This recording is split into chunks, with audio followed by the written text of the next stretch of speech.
Infrastruktur di sejumlah provinsi di Indonesia menjadi perhatian Presiden Joko Widodo dan masuk ke dalam prioritas proyek strategis nasional. Hingga 2016 tercatat ada 20 proyek strategis nasional yang sudah rampung.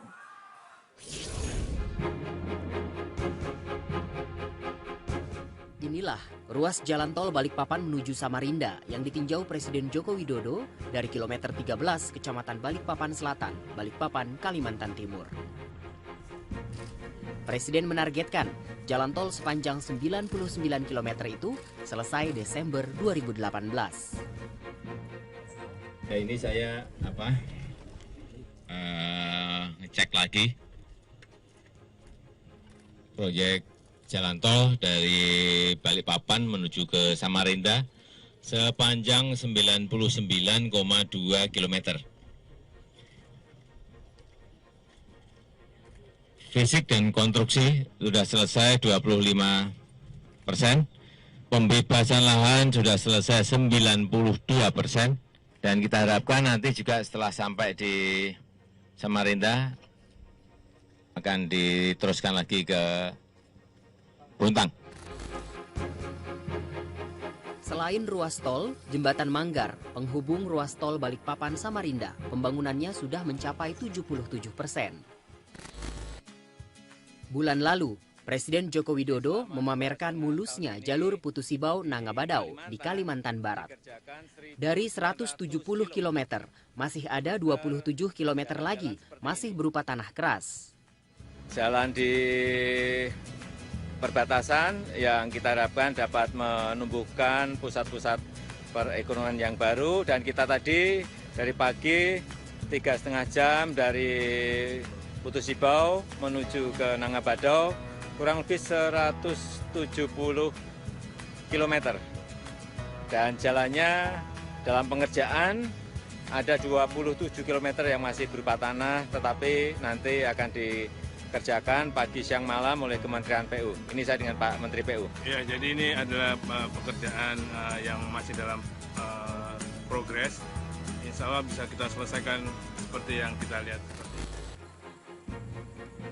Ruas jalan tol di Kalimantan hanyalah contoh dari puluhan proyek infrastruktur yang diminta Presiden Joko Widodo untuk segera rampung.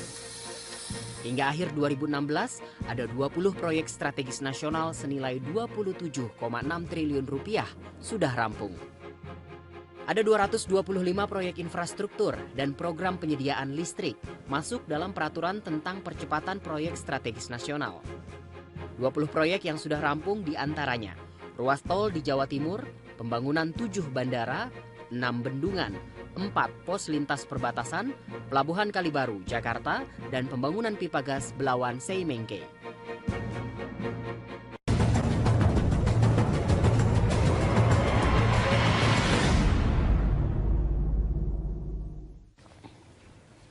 Kabar penggantian sejumlah menteri semakin santer terdengar. Sejumlah nama yang akan dicopot dan bertukar posisi mulai tersebar. Penggantian para pembantu presiden ini selain persoalan kinerja juga disebut-sebut bagian dari memperkuat koalisi pemerintah menjelang Pilpres 2019 mendatang. Apalagi kini suara partai pendukung pemerintah mulai terlihat tidak bulat. Utamanya terkait sejumlah isu yang hangat belakangan ini seperti RUU Pemilu dan Perpu Ormas. Umpamanya kini ada duri di dalam koalisi pemerintah. Lalu apakah isu reshuffle kali ini hanya akan mengganti menteri atau sekaligus merombak koalisi? Apakah ini adalah waktu yang tepat bagi Jokowi untuk mengganti para menterinya? Apa untung ruginya jika ada partai koalisi pemerintah yang harus terdepak? Prime Time Talk bersama saya Valerina Daniel akan membahasnya bersama para narasumber yang telah ada di studio kami, yaitu Wakil Sekjen PDI Perjuangan, Partai Pendukung Utama Pemerintah Eriko Sotarduga, dan pengamat politik CSIS J. Kristiadi. Serta dari gedung DPR telah bergabung sama kami Ketua Dewan Pimpinan Pusat PAN Yandri Susanto. Saya sapa dulu Pak Eriko dan Pak Kris di studio. Selamat malam. Selamat sore menjelang malam Mbak Badri. Ya, kita berjumpa lagi nih ngomongin soal reshuffle ya. Baik, kita sapa juga Pak Yandri di DPR. Pak Yandri, sudah bisa mendengar suara kami dengan jelas? Ya, selamat sore Mbak Valerina. Assalamualaikum. Suaranya lumayan jelas, kadang-kadang putus-putus, tapi masih bisa dipahami lah. Baik, nanti kami coba perbaiki. Terima kasih sudah bergabung bersama kami, Pak Yandri. Saya ke Pak Eriko terlebih dahulu di studio. Pak Eriko, ini sebagai partai pengusung pemerintah, jadi tidak sih sebenarnya reshuffle jadi 3? Karena sebelum Lebaran kita sudah pernah membahas ini juga. Ya, Mbak Valerie, seingat saya kita terakhir bulan Mei ya, kalau tidak salah, membicarakan hal ini, dan waktu itu kita bersama-sama membicarakan. Kalau dilihat dari yang sudah terjadi 2 kali pergantian atau reshuffle, dikatakan itu terjadi pada pertama kali bulan Agustus dan yang kedua kali bulan Juli. Ya, jadi banyak perkiraan-perkiraan pada waktu kita bertemu terakhir juga akan terjadi setelah Lebaran. Ya. Dan bulan Juli juga saat ini atau kan? Agustus ya seperti itu. Tapi kalau ditanyakan kepada saya tentunya atau kepada PDI Perjuangan, ya yang mengetahui itu secara pasti tentu Pak Jokowi dan Yang Maha Kuasa. Karena memang kalau secara jujur, ya tentu beliau yang tahu kapan waktu yang tepat, ataukah terjadi reshuffle itu pada waktu yang segera ini, ataukah pada saatnya nanti.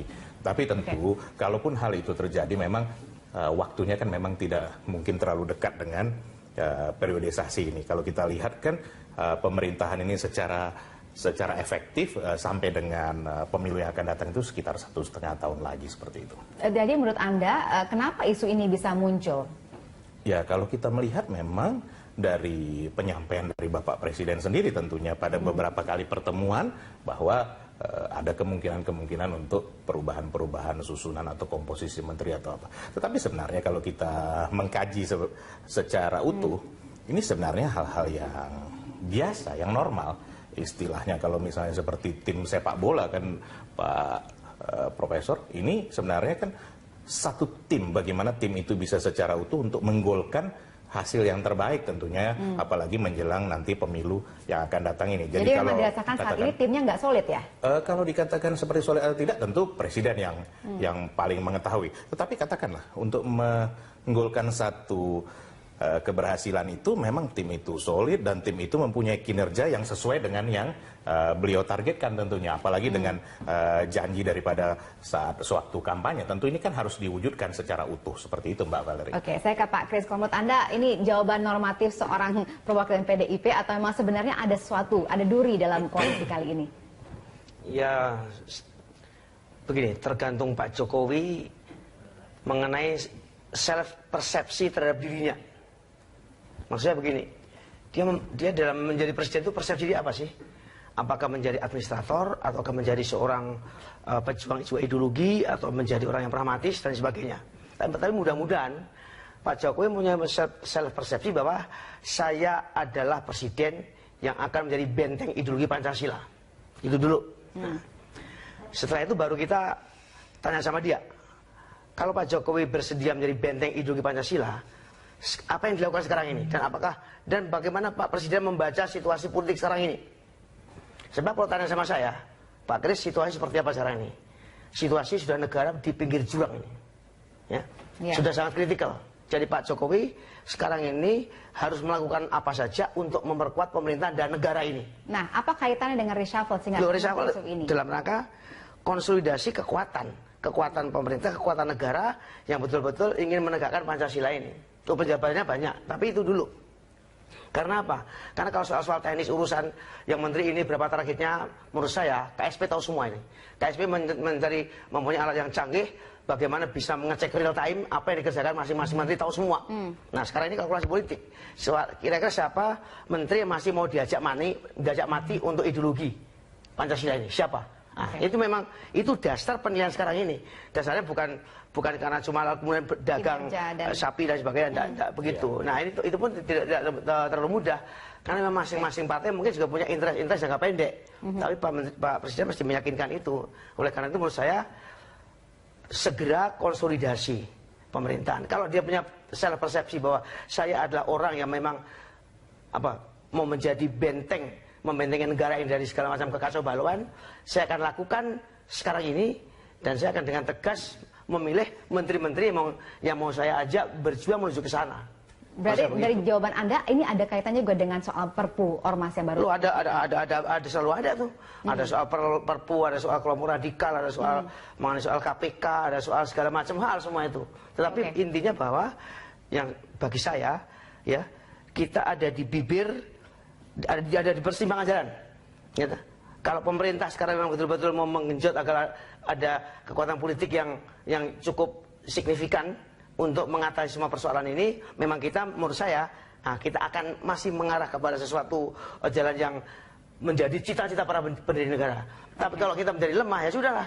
Pilihan orang sudah terbuka mengatakan ini pilihan di luar Pancasila, ini pilihannya. Di luar Pancasila. Oke, berarti ini memang tadi Anda katakan kaitannya dengan Perpu Ormas. Dan kita ketahui memang di dalam hal Perpu Ormas ini ada satu partai koalisi pemerintah yang tidak sepaham, suaranya itu PAN. Nah, kita akan tanyakan ke Pak Yandri, ini dari perwakilan PAN. PAN disebut-sebut sebagai partai yang membalelo. Menurut Anda benar demikian? Saya kira kesimpulan itu kan terlalu dini. Jadi kita ke dalam berpartai, kemudian berkoalisi, saya kira dialog, memberi saran, memberi pendapat, menurut saya harus tetap dibuka, Pak Benar. Jadi PAN, misalkan masalah Perpu ya, Perpu PAN betul sampai hari ini masih berkoalisi dengan Pak Jokowi dan teman-teman dari PDIP dan kawan-kawan. Tapi ketika Perpu itu dikeluarkan, PAN sama sekali nggak dimintai pendapat. Ya, apalagi kan Ketua Umum PAN sekaligus Ketua MPR gitu loh. Kalau misalkan kami dikasih pendapat, mungkin betul menurut kami Perpu belum saatnya misalkan dikeluarkan. Kalaupun dikeluarkan, Perpu itu ya klausul tentang pengadilan sebaiknya tidak semua dihapus. Biarlah ranah pengadilan tetap, tinggal disederhanakan pengadilan bagaimana, waktunya mungkin diperpendek. Tapi tafsir tunggal dari pemerintah itu yang menjadi kritik kami gitu. Kenapa semua pemutus ada di pemerintah, cuma cukup dengan Kumham misalkan keputusan itu diterbitkan. Nah itu mungkin sebenarnya kalau sebelum Perpu itu kami diajak diskusi, kemudian ada dialog di situ, ada saran pendapat, saya kira PAN terbuka untuk itu sebenarnya. Oke, nah sebenarnya isu reshuffle ini kan sebenarnya sudah beberapa kali muncul di permukaan, tapi belum jadi dilaksanakan. Nah kemudian sekarang isu ini kembali terhembus karena adanya dianggap perpecahan dalam koalisi. Dalam hal ini misalnya PAN menjadi salah satu partai yang disebut tidak sama dengan pemerintah saat ini. Ya. Menurut Anda apakah itu satu-satunya alasan sehingga akhirnya muncul isu reshuffle saat ini? Kalau reshuffle itu bagi kami biasa-biasa saja, karena kan dari pemerintah ke pemerintah yang lalu-lalu reshuffle bisa 1, 2, 4 kali malah, ya kan? Dan menteri ketika dilantik sebagai menteri oleh Bapak Presiden, ya hari itu juga dia siap untuk direshuffle, karena itu kan hak prerogatif Presiden. Nah tetapi yang kami pahami selama ini, bahwa reshuffle itu berbasis kinerja. Kalau berbasis kinerja, tentu kader kami satu-satunya di kabinet yaitu Bang Asman Abnur, Menpan RB, kinerjanya sangat bagus. Jadi kalaupun ada reshuffle dalam waktu dekat, kalau berbasis kinerja, kami meyakini Bang Asman akan aman. Tapi kalau misalkan parameternya dirubah, atau ada pergeseran parameter atau cara pandang Pak Jokowi dan teman-teman koalisi, misalkan PAN dianggap membalelo atau membandel dengan beberapa kebijakan ya pemerintah. Misalkan kami tidak mau mendukung Ahok di Pilkada DKI, semua partai koalisi bersatu mendukung Ahok. Tetapi kami di awal kan sudah mendialogkan itu. Kami mau berkoalisi dengan PDIP dan kawan-kawan kalau begini cara-caranya. Dan kami sudah sampaikan tidak mendukung Ahok. Misalkan, toh saran kami kan benar. Akhirnya kan kalau Ahok kalah kan. Kalau misalkan waktu itu PDIP mendukung Risma, ya mungkin PDIP sebagai pemenang. Baik. Nah ini mungkin sebenarnya dialog ini perlu dibuka. Kemudian mengenai Perpu. Perpu itu kan masih tahap dialog publik ya kan. Kami juga berbicara seperti ini tentu menyerap juga aspirasi di bawah gitu loh. Nah kami sebagai anggota DPR tentu juga menyuarakan aspirasi yang berkembang di bawah. Persoalan nanti ketika Perpu itu dikirim ke DPR, apakah diterima atau ditolak, tentu PAN belum membuat keputusan secara kolektif kolegial. Jadi gitu, menurut Anda ini adalah semacam dialog yang dibangun oleh PAN, tapi bukan dianggap sebagai satu sikap yang bertentangan dengan koalisi pemerintah. Kami akan bahas lagi pemirsa mengenai hal ini di segmen berikutnya. Tetaplah bersama kami.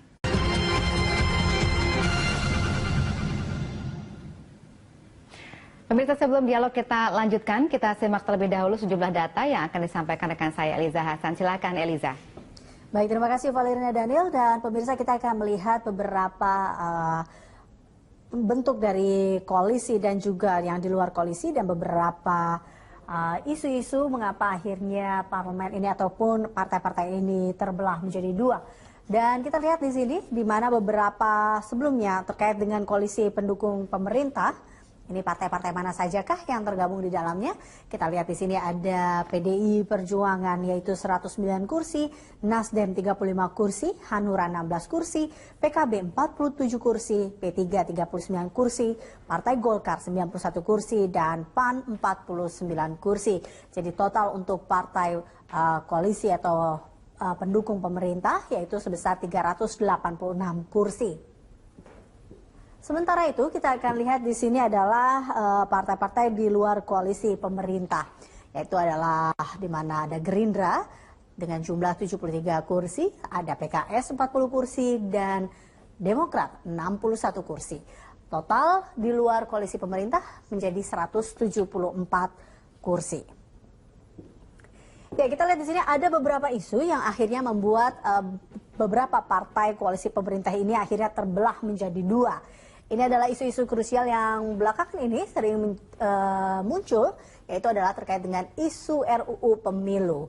Ya, isu RUU Pemilu sendiri pun terbagi beberapa paket, diantaranya adalah paket A, dan ini adalah beberapa partai pendukung pemerintah yang mendukung paket A. Di antaranya adalah PDI, PDIP, Golkar, Hanura, Nasdem, dan P3, di mana partai-partai ini mendukung ambang batas parlemen 4%, ambang batas pencalonan presiden 20%, dan sistem pemilu terbuka. Lalu sebaran kursi per daerah pemilih sebesar 3 sampai dengan 10. Lalu ada juga menggunakan metode konversi suara Sainte-Laguë murni. Sementara itu, partai yang mendukung paket B, kita lihat di sini. Satu-satunya partai yang mendukung paket, masih dalam paket A, namun ini adalah partai di luar ya. Ini kalau ini kita lihat perbedaannya hanya di sebaran kursi daerah saja, di mana PKB memilih berbeda dibandingkan dengan partai-partai lain, karena adalah PKB memilih bahwa sebaran kursi per daerah sebesar 3 sampai dengan 8. Sementara beberapa partai yang lain seperti PDIP, Golkar, Hanura, Nasdem, dan P3 memilih untuk 3 sampai dengan 10. Untuk hal lainnya, PKB sepakat dengan partai koalisi pemerintah lainnya. Baik, kita lanjutkan di mana untuk masih terkait dengan isu RUU Pemilu, di mana PAN memilih untuk paket B. PAN memilih paket B dengan ambang batas pencalonan, kita lihat di sini presiden sebesar 0%, dengan ambang batas parlemen 3,5 atau 4%, sistem pemilu terbuka, sebaran kursi per daerah pemilihan sama dengan yang lain yaitu 3/10, metode konversi suara yaitu dia kuota hare.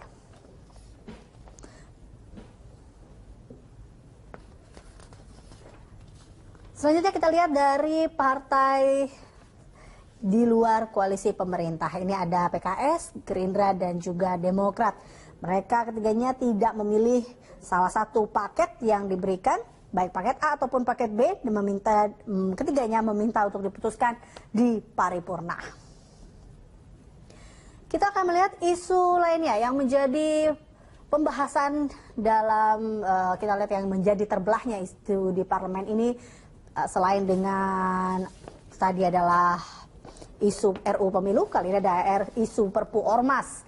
Yang setuju terkait dengan Perpu Ormas adalah PDIP, Golkar, Hanura, Nasdem, P3, dan PKB. Sementara yang tidak setuju adalah PAN, PKS, dan juga Gerindra.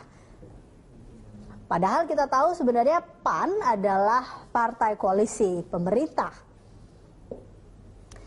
Satu-satunya yang tidak bersikap terkait dengan isu Perpu ini atau Perpu Ormas ini adalah Partai Demokrat.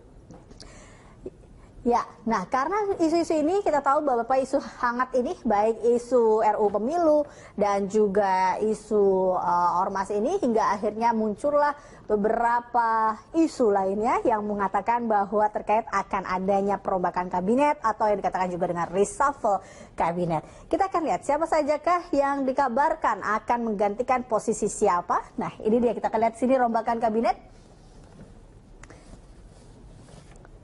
Ya, ini kalau kita lihat Menteri Pan RB Asman Abnur dari PAN, kemudian ada Menteri Desa PDT Eko Putro Sajoyo dari PKB, kemudian ada Menpora Imam Nahrawi dari PKB, dan Menaker Hanif Dakiri dari PKB juga yang dikabarkan akan dicopot. Lalu kemudian ada Menteri Koperasi dan UMKM Anak Agung Gede Ngurah Puspayoga dari PDIP, ada Menteri BUMN Rini Sumarno secara profesional, dan selanjutnya tadi adalah beberapa nama-nama yang dikabarkan akan dicopot atau isu. Nah, kali ini adalah kalau kita lihat pergantian posisi atau substitusi posisi menteri.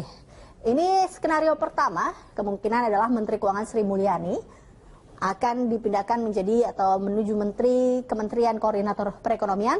Kemudian Menteri Koordinator Perekonomian Darmin Nasution akan menjadi Menteri Perencanaan Pembangunan Nasional atau Bappenas. Sementara Menteri Perencanaan Pembangunan Nasional Bappenas Bambang Brojonegoro akan menggantikan Menteri Keuangan. Skenario kedua, ini Menteri Keuangan Sri Mulyani akan menjadi Menteri Koordinator Perekonomian, dan Menteri Koordinator Perekonomian Darmin Nasution akan menjadi Menteri Keuangan. Dan skenario yang ketiga, di mana Sri Mulyani yaitu Menteri Keuangan menjadi Menteri Koordinator Perekonomian, dan Menteri Perencanaan Pembangunan Nasional Bappenas Bambang Brojonegoro akan menjadi Menteri Keuangan. Lalu Menteri Agraria dan Tata Ruang Kepala BPN Sofyan Jalil akan berada menjadi Menteri Perencanaan Pembangunan Nasional. Yaitu tadi kalau kita lihat beberapa hal yang akhirnya muncullah isu terkait dengan perombakan kabinet ini ataupun koalisi ini. Kita akan kembali ke Valerina. Baik, terima kasih Eliza atas informasi yang disampaikan. Kita lanjutkan dialog kita, pemirsa. Saya ke Pak Eriko terlebih dahulu. Tadi kita sudah lihat ya ada beberapa isu yang membuat ini terlihat ada perpecahan di koalisi. Ada RUU Pemilu, kemudian juga ada RUU Ormas. Nah, tadi Pak Yani sempat mengatakan di segmen berikutnya bahwa ini sebenarnya dialognya PAN. Jadi bukan ini menunjukkan ketidakpatuhan dalam satu koalisi, tapi ini sebuah proses memberikan masukan. Tapi kalau kita lihat dari pernyataan Sekjen PDIP, Pak Hasto mengatakan ini kalau misalnya berbeda ya sudah, tidak usah di dalam koalisi lagi. Kalau menurut Anda bagaimana? Ya, Mbak, sebenarnya kalau kita melihat ya dari wawancara lengkap dari Pak Sekjen itu kan tentunya ada satu jawaban atau satu komentar itu kan karena ada pertanyaan gitu ya, pertanyaan dari teman-teman media. Ya sebenarnya yang disampaikan oleh Pak Sekjen itu ya memang seharusnya seperti itu. Kenapa? Kalau dikatakan kita bersama-sama, kan itu pertanyaannya, apakah dikatakan bisa bersama-sama terus dan kemudian menjadi satu kesatuan atau koalisi yang terus? Kan ini kan harus ada kebersamaan, kan itu yang disampaikan oleh Pak Sekjen. Tadi kalau kata Pak Yani tetap bersama walaupun ini ada perbedaan. Tapi itu kan ditunjukkan dengan apa namanya? Dengan selama ini yang dijalankan kan seperti itu. Ingat loh Mbak Valerie, artinya di sini sistem parlemen saja koalisi itu perlu satu koalisi yang solid. Ini sistem parlemen, apalagi ini namanya sistem presidensial kan begitu. Yang artinya memang bahwa presiden itu mempunyai satu katakan kesatuan dengan parlemen dalam hal ini begitu. Di mana parlemen tentunya melihat apakah ini ke depan seperti apa, ya itu haknya masing-masing dari masing-masing partai. Tapi sebenarnya kan begini ya Mbak Valerie, kalau kita memang mempunyai katakan, kan tidak masalah juga tidak bersama-sama di dalam satu koalisi. Atau seperti katakan PDI Perjuangan dulu, di luar daripada pemerintahan, kan tidak jadi satu masalah juga. Jadi menurut Anda harus jelas ya, ya kalau memang sebenarnya tidak kan begitu. bisa Jadi di begini, luar, Mbak tidak Valerie, harus bersama-sama. Seperti pernah saya bahas juga di sini pada waktu yang lalu, bahwa nanti masyarakat akan menilai seperti apa. Jangan salah. Masyarakat Indonesia itu sudah sangat dewasa, Prof. Dia akan melihat nanti, dan siapa yang tidak konsisten dalam hal itu, tentu nanti dalam pemilu akan datang akan mengalami akibatnya, dan itu sudah terjadi kalau kita lihat pada pemilu yang lalu. Jadi sebenarnya hal ini hal yang biasa saja ya. Artinya kalau memang tidak ini ya juga tidak di dalam tidak masalah, di luar kan juga tidak masalah juga Mbak Valerie. Baik, saya tanyakan ke Pak Yandri. Pak Yandri masih bersama kami dari gedung DPR kan Pak. Ya, ini bagaimana komentar Anda? Sebenarnya PAN itu masih sehati tidak sih dengan Presiden Jokowi? Kalau masalah evaluasi, Mbak Peralina, jadi kita serahkan penuh kepada Pak Jokowi, ya kan? Apakah PAN akan dikeluarkan atau tetap bersama koalisi? Tentu pihak kami kan pihak yang pasif, ya. Benar, saya setuju dengan Pak Eriko tadi. Di luar atau di dalam pemerintah ya sama-sama mulianya. Bagaimana kita berkomitmen terhadap kebangsaan, ya kan? Pancasila itu final, NKRI itu final, itu kan udah kesepakatan kita semua.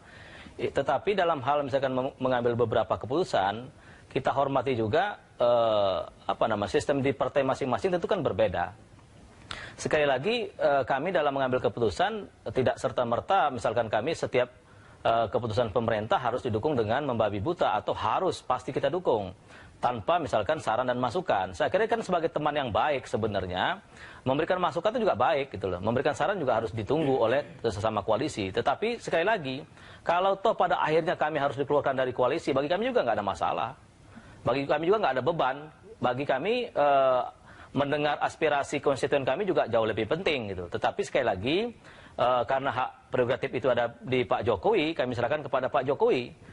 Dan kalau tadi berbasiskan kinerja, sekali lagi kami akan sampaikan, Menteri dari PAN sangat bagus kinerjanya. Tetapi kalau ukurannya adalah urusan-urusan politik yang seperti Perpu, kemudian undang-undang pemilu, pilkada DKI, itu jadikan barometer untuk mengevaluasi apakah PAN layak atau tidak layak di koalisi.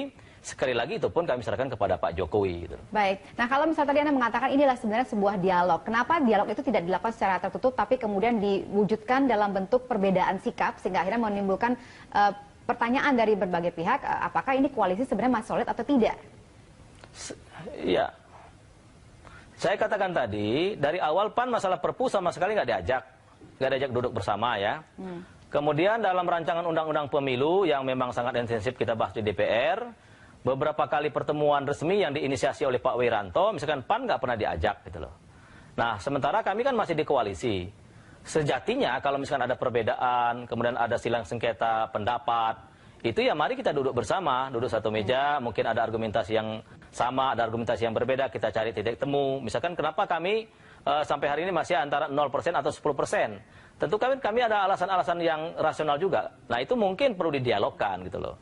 Nah, ini yang menurut kami selama ini kalau ada dialog dari awal saya kira mungkin akan lebih baik. Tapi sekali lagi masalah Perpu kami tidak diajak untuk berkomunikasi, tidak dimintai saran. Yang undang-undang pemilu juga kami beberapa kali Pak Wiranto mengadakan pertemuan, ya kami tidak bisa ikut secara langsung karena tidak diundang. Gitu. Ya, saya tanyakan ke Pak Eriko dulu, Pak Yandri, ini kayaknya katanya koalisi tidak berjalan, dalam artian komunikasi tidak ada, koordinasi antar partai juga tidak. Benar demikian atau tidak? Jadi begini Mbak Valerie, ini kan kita harus melihat dari dua sudut ya. Pertama kita bicara dari RUU Pemilu tentunya kan. Kalau RUU Pemilu ini kan sudah berjalan cukup lama Mbak Valerie, berjalan di DPR. Ini kan proses-proses fraksi dan itu saya rasa sudah sering dijelaskan sama Mas Arief baik di media cetak atau di televisi bahwa proses yang demikian panjang itu pada akhirnya juga sampai pada titik tadi yang disampaikan oleh tim dari Berita Satu tadi seperti itu. Jadi ini bukan sesuatu proses yang baru atau yang akan atau yang sedang, tapi sudah demikian panjang perjalanannya. Kalau kita lihat juga dengan Perpu ini. Kenapa pemerintah mengeluarkan? Tentu ada sesuatu yang benar-benar situasi sekarang ini situasi yang tidak bisa lagi disikapi dengan katakan kita masih harus melihat lagi. Ini bahayanya sudah ada di depan. ISIS dan lain-lain. Bahkan sudah ada masukan yang dikatakan dari Filipina nanti akan masuk ke Indonesia. Begitu juga hal-hal lain yang menyangkut terhadap Pancasila tadi seperti disampaikan oleh Profesor J.B. Kristiadi. Tapi bukankah seharusnya kalau dalam koalisi itu ada dialog? Nah, silakan kan mengomentari sekarang ini kan juga tidak ada satu masalah. Tetapi kan tentu sikap ini nanti yang dilihat kan begitu.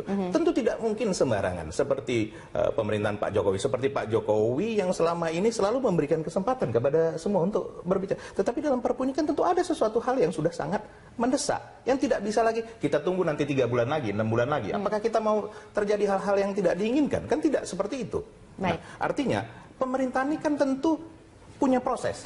Ya, seperti tadi yang saya sampaikan, kalau pemerintahan ini benar, nanti kan hasilnya kan akan terlihat di pemilu yang akan datang. Oke, kalau memang ada hal yang nanti juga akan dievaluasi pada saat pemilu yang akan datang. Iya, Pak Kris, menurut Anda sebenarnya memang koalisi ini memang solid apa tidak sih sebenarnya sehingga akhirnya kita bisa lihat perpecahan? Menurut saya kalau dari PAN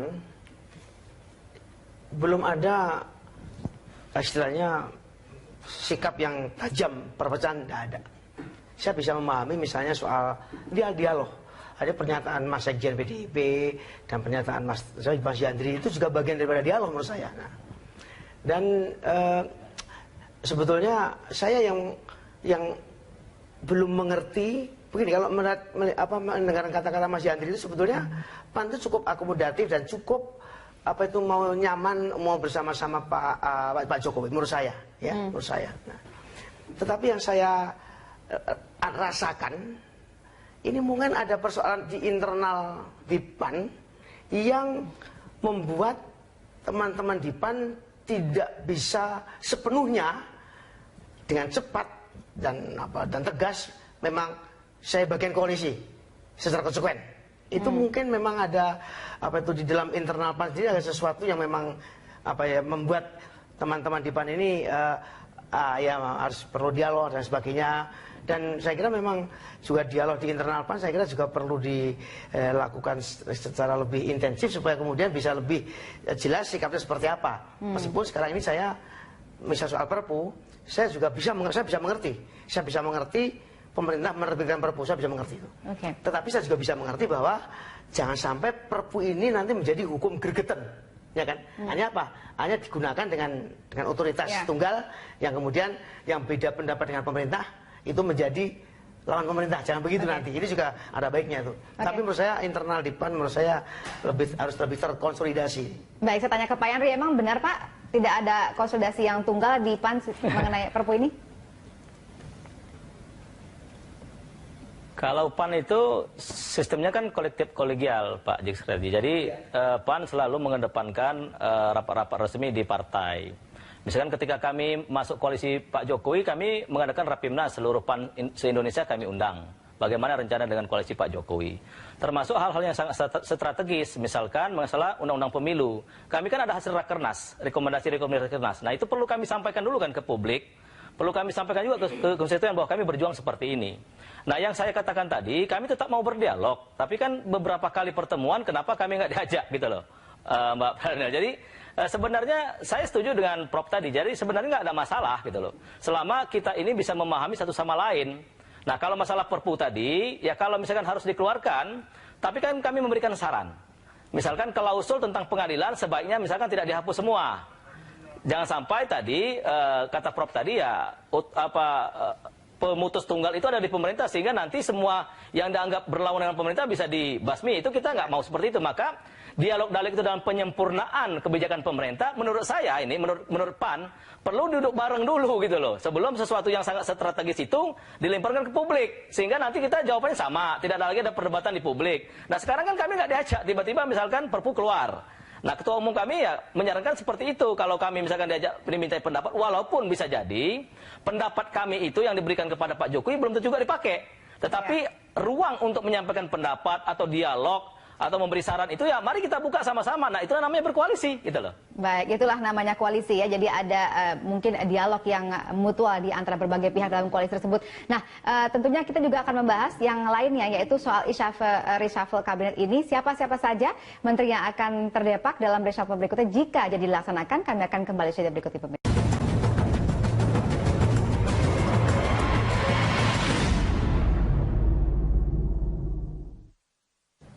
Terima kasih Anda kembali bersama kami. Kita lanjutkan dialog kita. Saya ke Pak Kris terlebih dahulu. Pak Kris, menurut Anda sebenarnya kalau melihat kondisi seperti ini yang terbaik dilakukan adalah reshuffle kabinet atau sebenarnya merombak koalisi total menjelang Pilpres 2019? Begini, sekarang ini menurut saya Pak Jokowi perlu teman. Teman setia untuk apa? Untuk memperkuat negara yang sudah diancam dengan hal yang sangat ideologis. Nah untuk itu menurut saya ya sekarang ini diperbanyak teman yang setia yang memang mau diajak. Ayo bersama-sama kita ke jalan yang lurus di sana. Nah, oleh karena itu, menurut saya sebetulnya semakin banyak yang bisa diajak semakin baik. Tapi kalau yang diajak juga punya agenda lain itu tentu kemudian harus ada kompromi terungkur di tingkat apa sehingga mereka tetap bisa menjadi satu bersama-sama. Nah, kalau sekarang ini sangat diperlukan proses ini. Kalau misalnya kita lihat tadi sudah ada beberapa nama-nama yang beredar yang akan diganti katanya. Menurut Anda itu memang sudah menunjukkan arah-arah untuk dilakukan reshuffle ataupun mungkin perombakan total suatu koalisi? Begini, perombakan koalisi menurut saya akan sangat tergantung dari tentu sikap masing-masing anggota koalisi. Dan saya setuju dengan Mas Enrico bahwa Pak Jokowi juga harus tegas ya. Tegas tapi tidak membabi buta tegasnya. Tapi bagaimana ketegasan itu juga dituangkan di dalam kompromi-kompromi yang masih masuk akal. Masuk akal artinya apa? Artinya paling tidak juga rakyat tahu bahwa kompromi itu sebetulnya untuk menyelamatkan pemerintahan yang dianggap oleh rakyat masih baik seperti ini. Ya, saya begitu. Oke, saya ke Pak Eriko. Pak Eriko, menurut Anda akan seperti apa nanti reshuffle ini? Ya, pertama tadi yang disampaikan oleh Profesor J.B. Kristiadi tadi ya, itu tentu penting teman seiring sejalan sampai dengan akhir tentunya ya. Akhir itu sampai nanti dengan 2 tahun lagi. kalau kita menghitung. Tapi kalau secara efektif sampai dengan pemilu akan datang itu 1,5 tahun. Itu pertama itu. Kedua, memang penting sekali basis kinerja ini.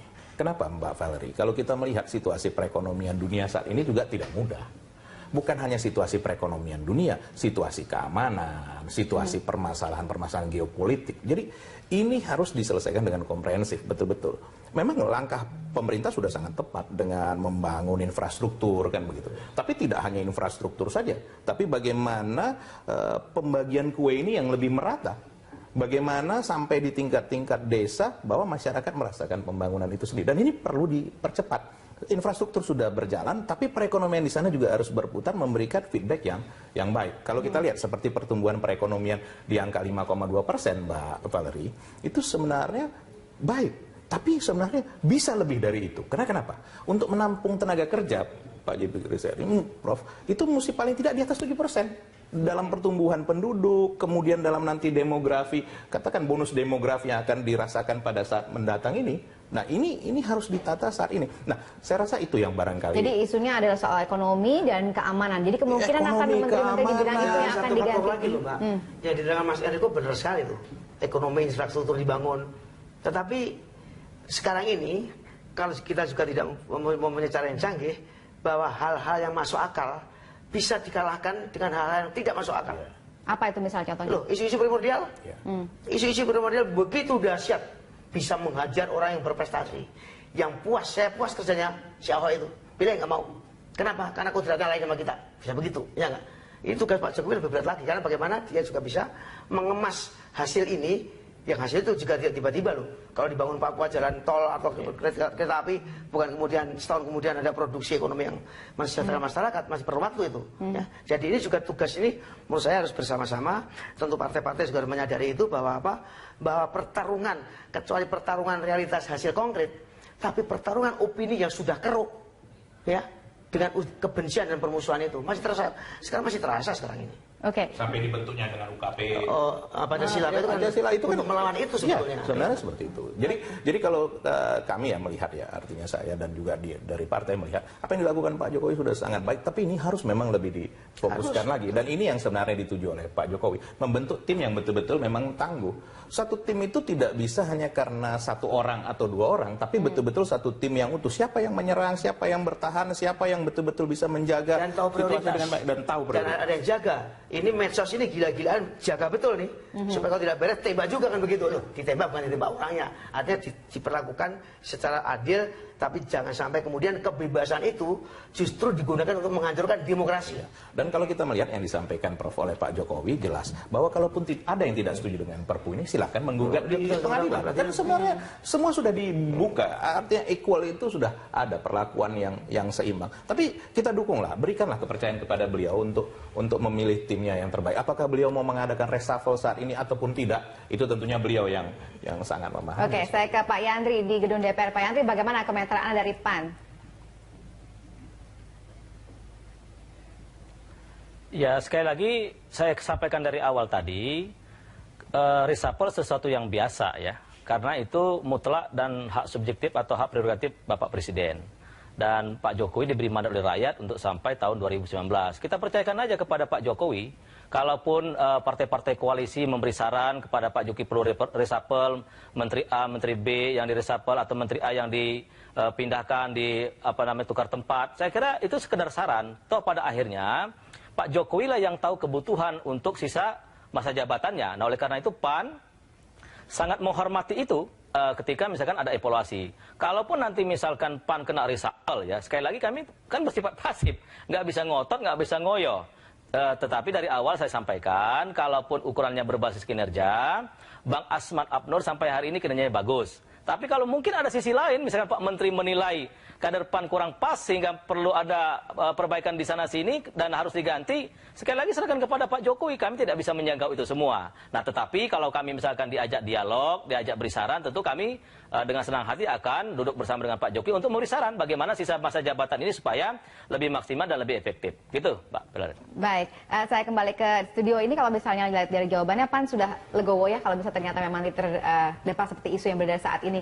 Menurut Anda, ini merupakan satu hal yang positif atau tidak untuk koalisi pemerintah sendiri dengan koalisi seperti itu? Ya, sekali lagi apa yang disampaikan Mas Yandri tadi tentunya kan suatu hal yang sangat positif. Artinya tidak ada hal yang negatif dalam hal seperti ini, dan memang sepenuhnya untuk namanya katakan reshuffle atau pergantian kabinet itu adalah hak sepenuhnya daripada Pak Jokowi, dan kita meyakini pasti Pak Presiden juga mempunyai pandangan yang jauh untuk kedepannya seperti apa yang mau dituju dalam 1,5 tahun. Kalau katakan ini dalam lap terakhir ini, terakhir dalam periode ini. Nah ini sebenarnya kan kuncinya di sini. Kalau seperti lari estafet atau apa kan di pelari terakhir ini yang paling menuju kepada sasarannya.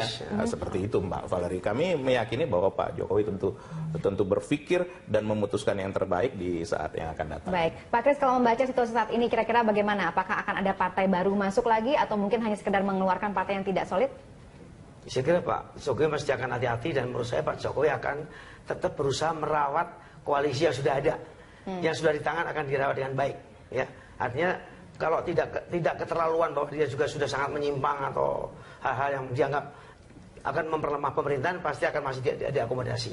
Dan kalau bisa tambah lagi menurut saya, tambah lagi tadi dengan janji tadi bahwa bukan tambah karena mau transaksi, tapi tambah karena kami mau menjadi berteman dengan seorang presiden yang bisa dipercaya dan terbukti bekerja ya untuk orang banyak. Wah, ini kabar baik buat PAN ya, jadi mungkin nggak akan didepak ya dari koalisi. Menurut saya Pak Jokowi akan tetap memelihara semaksimum mungkin. Kalau yang baru masuk siapa kemungkinan? Kenapa itu? Kalau yang baru masuk koalisi kemungkinan siapa? Pak Jokowi dong. Kita mau tahu siapa ya. Oke, baik.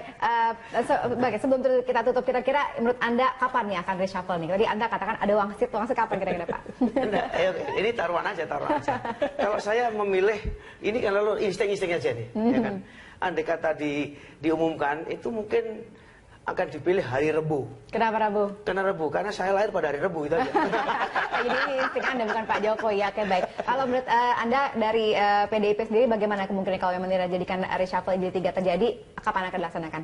Ya, kalau waktu yang tepat itu tadi kan Prof. J.B. Kristiadi Rabu, kalau saya lahir hari Kamis, nanti katakan hari Kamis kan bisa juga seperti itu. Tapi pastilah beliau kalau maupun mengadakan reshuffle tentu tidak akan jauh-jauh waktunya lagi. Kalau kita lihat dari 2 reshuffle yang terakhir di Juli atau Agustus, karena sekali lagi lap terakhir ini kalau kita lihat waktu bersihnya sampai dengan pemilu yang akan datang itu 1,5 tahun lagi, kurang lebih seperti itu. Jadi memang kalau terjadi reshuffle dalam waktu yang tidak terlalu jauh lagi, kalau tidak pun dalam waktu yang tidak terlalu jauh lagi, ini berarti masih terus sampai pada saat akhir. Dan dugaan kami tentunya kami, karena tentunya yang mengetahui pasti adalah Pak Jokowi, bahwa ini kalau terjadi pun ini adalah reshuffle yang terakhir. Reshuffle terakhir, baik. Terima kasih Pak Kris, terima kasih Pak Riko sudah bersama kami di studio, dan terima kasih kepada Pak Yandri yang sudah bergabung dari gedung DPR RI.